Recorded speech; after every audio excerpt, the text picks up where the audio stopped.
Okay. Yeah, it went away, Steve, so maybe just, I've never seen that, Dave.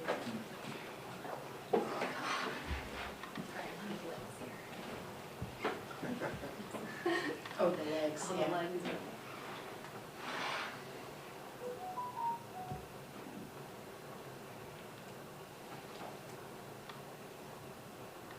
3 minutes of silence. Yeah. It's awkward when you're broadcasting the world. Yeah.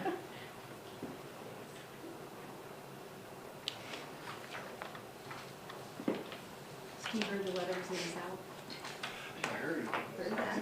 It is. 45 seconds. Yeah, good. Yeah.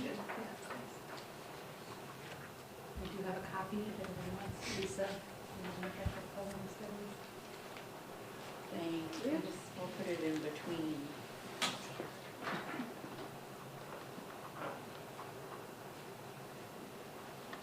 Anyone like water?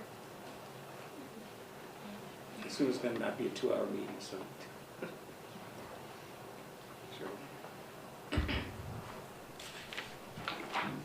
You're about to be tricked, Steve. Change the whole thing. Yeah. I'm just kidding. We don't have water. You're gonna be in good shape. But you're gonna read this cover to cover.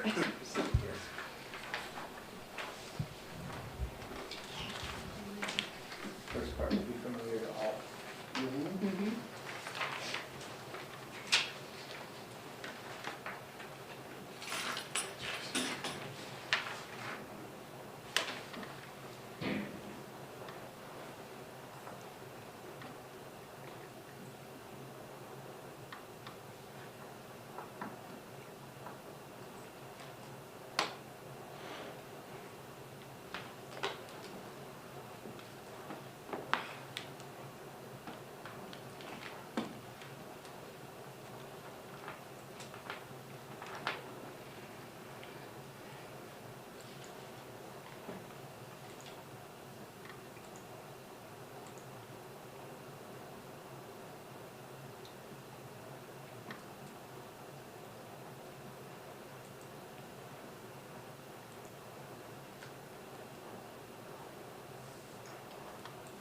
The chairman's supposed to tell jokes till it starts. I got nothing. Maybe a song.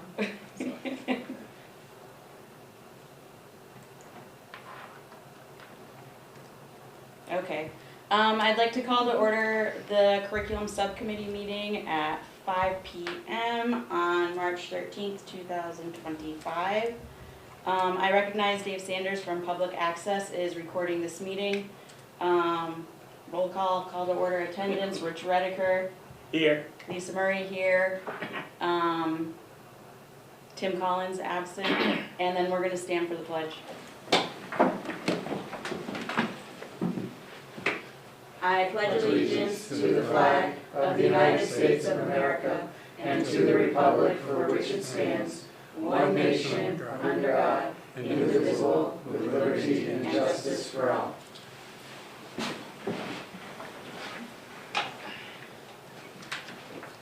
Okay, for our agenda today, we're going over the high school program of studies. Take it away, Mr. Hale. All right, thank you for having us. The first document that is in your packet is a memo.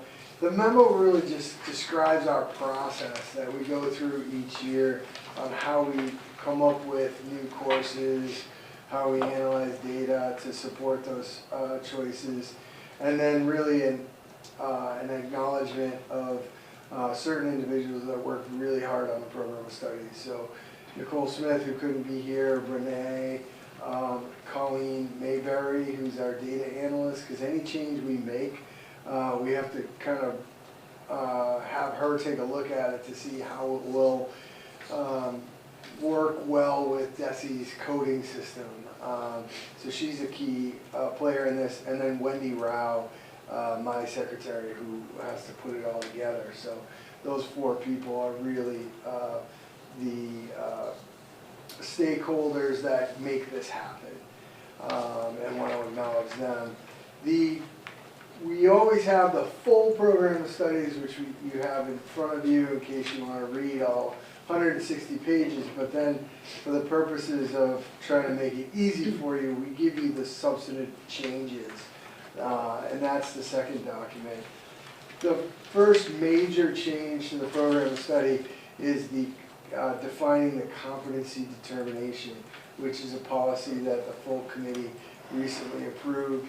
As a result of the November elections, districts had to come up with a method of determining competency. So this is copied right from the approved policy that you approved a couple weeks ago. Then we get into the new courses or somewhat changes. So we currently have a forensic science class that is very popular with our seniors. Next year, we're changing it to include a heavy dose of genetic analysis. The purpose of that is twofold. One of the new innovations in forensic study is the analysis of genetics. I don't know how many Datelines that I watch where they can't find the DNA of whoever was at the scene of the crime. They end up hiring a geneticist to look at the DNA to find certain things in the DNA, and that leads them down pathways to finding out who did it. So our kids will start that beginning process of understanding genetics at a deeper level.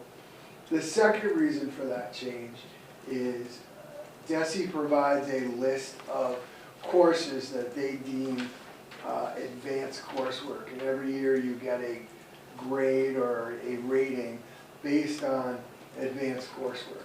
Genetics will count as an advanced coursework, so this adds a course that kids take that will get credit in that DESE rating system. The second one that we're adding is we've always had kind of a pop music elective for students who need a fine art but are not going to do a band or a chorus. Maybe they don't find themselves to be an artist and don't want to take an art class. So we've always offered a kind of general music course. This year we're going to be adding history and appreciation. The reason for the change in the curriculum there is that is a course on the advanced coursework list for DESE. That list of advanced coursework is very heavy with AP, very heavy with Project Lead the Way, and very heavy with International Baccalaureate, as well as College Now, as well as vocational courses.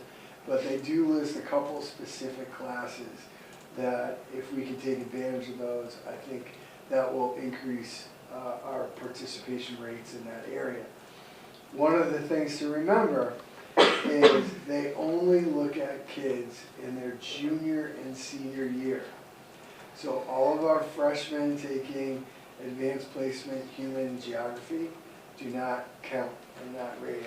All of our sophomores, and we probably have 60 or so, taking advanced placement biology, they do not count in that rating, because they only look at junior and senior year, which I think is something that should change. They should look at the entire high school portfolio of a kid. But, you know, when somebody a lot smarter than me is in charge of DESE, maybe they'll make that change. So that's the reason for the shift in that music elective. And then Renee, do you want to talk about Project Lead the Way? Sure. So our new course is Tech Ed, Business, and Computer Science, which kind of puts together several different components of engineering. Our hope in the future is that our next pathway, Innovation Career Pathways, is maybe something in advanced manufacturing. So this course would lay the groundwork and the foundation for continuing on with that pathway. So this teacher has experience with Project Lead the Way, and so we're excited about this course. So yeah, it's a really hands-on and brings these elements of this new technology into the classroom for these kids. And also on So, yeah. advanced coursework. Yes, and then advanced coursework. So the next addition is our innovation career pathways in healthcare. So this is basically the way I've kind of gone about describing it is that you're choosing a major for high school. And what it does is that it gives our students an edge who are in this pathways, it gives them a competitive curriculum, it gives them a strong transcript should they, after high school, want to apply to any type of health sciences or allied health programs for majors. So we have basically the curriculum that was built in with a few tweaks here and there, but this is the entire pathway that ends with a culmination of an internship or a capstone project, also implementing these advanced courses that we've made changes to the program of studies to really incorporate those advanced courses into the pathways as well, as they're required for that designation. Those are our only changes to the program of study.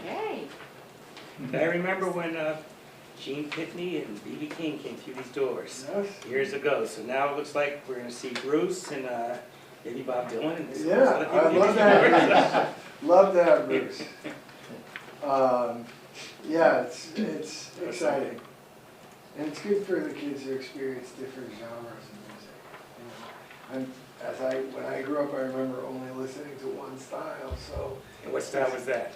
Well, back then, it was the 80s, so it That's was pretty terrible music that I thought was excellent. Well, I mean, you know.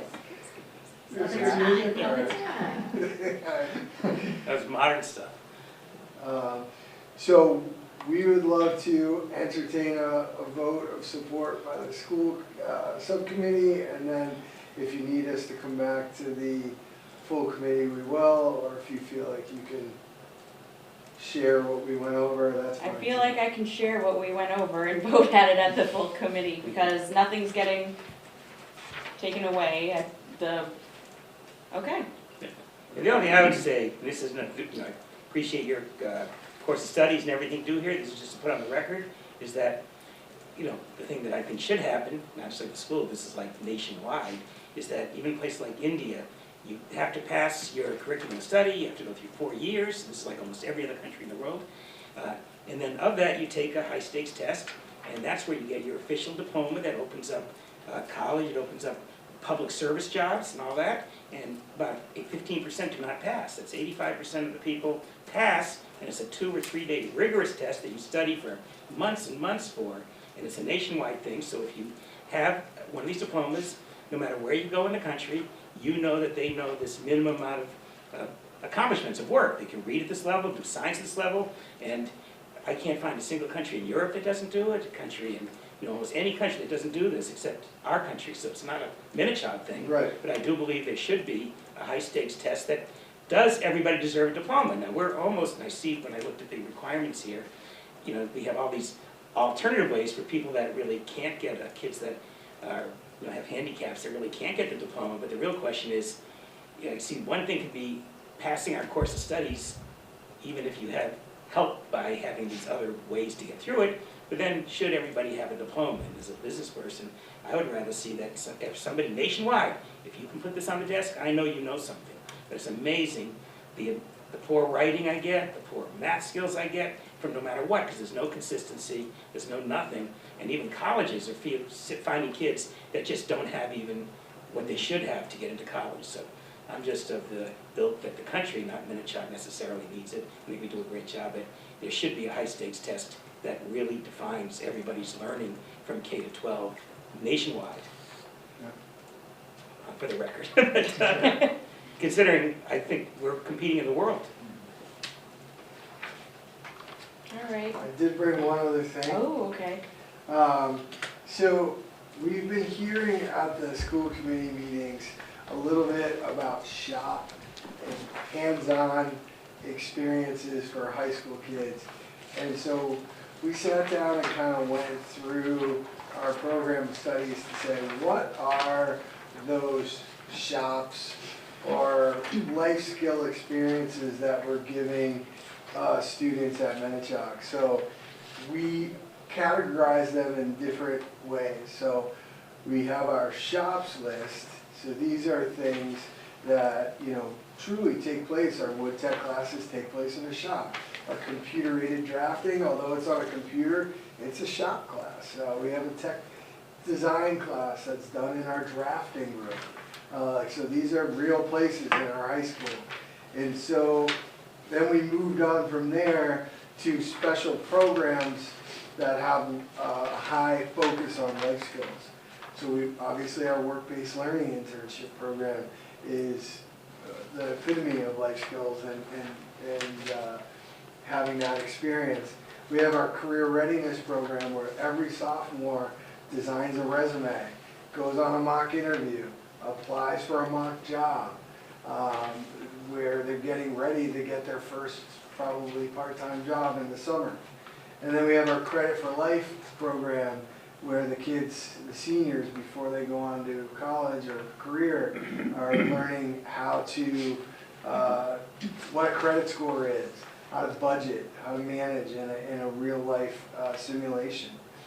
Then we have our classes that have a high focus of hands-on and life skills, which is our personal finance class, our journalism class, where they actually write articles and do exchanges with the Springfield Republican. And then we have our art classes.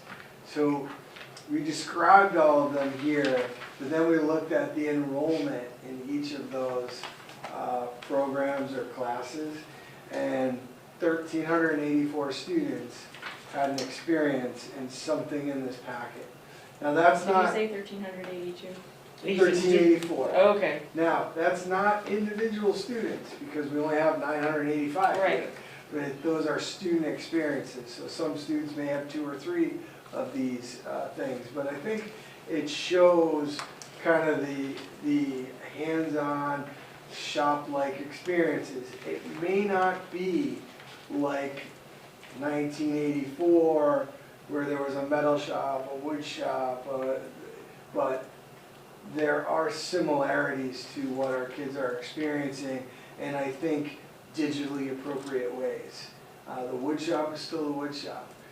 But in graphics class, for example, they will go into Adobe, make a design, and it will print out on a very small CNC machine the pattern or design that they created on, I forget the name of that thin wood. I was building bookshelves for Amy the other day with it. But it's that, it's wood, but it's very thin and malleable. Yep. And it will cut, that CNC machine will cut, and it sits on the top of a desk. So it's not this big metal shop with stuff happening and falling, pieces falling to the ground, but the kids are learning in age-appropriate ways and digitally appropriate ways how to do those things. So I just wanted to share that, because I know that's been a topic of high interest coming from the school committee. That's a very valid observation. So that's good. Thank you for sharing that, which I will make sure I share at the full committee. I'll give you some extra comments. Lisa, I'll scan it too. You're on Okay. the back too, Steve has the stats that you wrote for everybody. Oh, okay, thank you. 249 students had 1,384, like around 6 or 7 per kid, Yeah. of those kids. So about a quarter of the kids had something. Yep. Steve, can I just highlight something that, sorry Lisa, No, can I go highlight ahead. something that, in the upgrades on the program of study, that course that Renee was talking about, the robotics that could possibly lead, it's a project Lead the Way, could possibly lead toward another pathway. One of the teachers wrote a 1-8 grant, Jack Domkowski, Yep. to provide funds for, I think it's $49,000 to provide funds for training so that they can, the 2 teachers can learn and be trained in another course to like build that. So they're actively, this is just the start of, leading toward what Renee was talking about in that, that additional professional development and training and materials that go into it. So Yeah, that's he did a great. great job with that. He did an awesome job with Yeah. it. Yep. Just wanted to It point also, that out. it also connects another piece of vertical alignment. We have Project Lead the Way K-12 now. Yes. Wonderful. And I'll say that one of the hands-on learning experiences that Ava had, working at the Hampton Vet, connected to her forensics class, because when they had to take forensics of dirty cars, they picked hers to be the dirtiest, and they found a lot of pet hair. Oh, funny. They just did that, Lisa. Yeah. The day before, they just, Kristen Hicklin had her classes out. Yes, so it's all connected, right? Real, like. All right, well, thank you for all of the work that both of you have done for this and for everybody that's been working on innovative pathways and the teachers that are getting the grants and everything. It's a lot of work, so we appreciate it a lot. Any questions, Rich? Nice, said my piece already. All So right. good job, everybody, so, Thank you. I'm with you. I'll take a motion to adjourn. There you go. I get to make a motion once. Yes. I'll take a motion to adjourn. Oh, We wait, need to vote that. We're gonna vote. goes it's to- not on here. Hey, so I saw something that said a vote. Did it say vote on it? I remember reading I that. think Steve Snell said. Oh, my bad. Yeah. So we can wait for the vote. Would it be acceptable, You don't have to come if you don't want to, I No, can no, say it. but would it be acceptable to allow the students to start signing up for the courses? And if anything occurs You at guys the have to get that school, going. yeah, Yes. if anything happens at school committee, it's very easy to take the students out of that class when it's just enrollment. Yeah, yes, so yes, please start making schedules. We use this company in Hamden called Rediker to sign all the kids up, so. Yes. All right. Rich, you have no objection No to that, right? objection. Okay. It's easy to undo thanks to the back. Yeah, so, okay, great, and then we can wait for the vote for that. Okay. Whenever it appears on the agenda. It's on for March 20th, Thursday, March March 9th. 20th. Okay, great, Okay. Sorry about that. no problem. All right. Oh, make a motion to adjourn. Oh, I have to second. redo it. Yeah, Okay, so- second. Rich, Aye. Lisa, aye. We adjourned at 5:19. Perfect, thank you. Thank you, everyone. 19, Thank you. that was well behaved.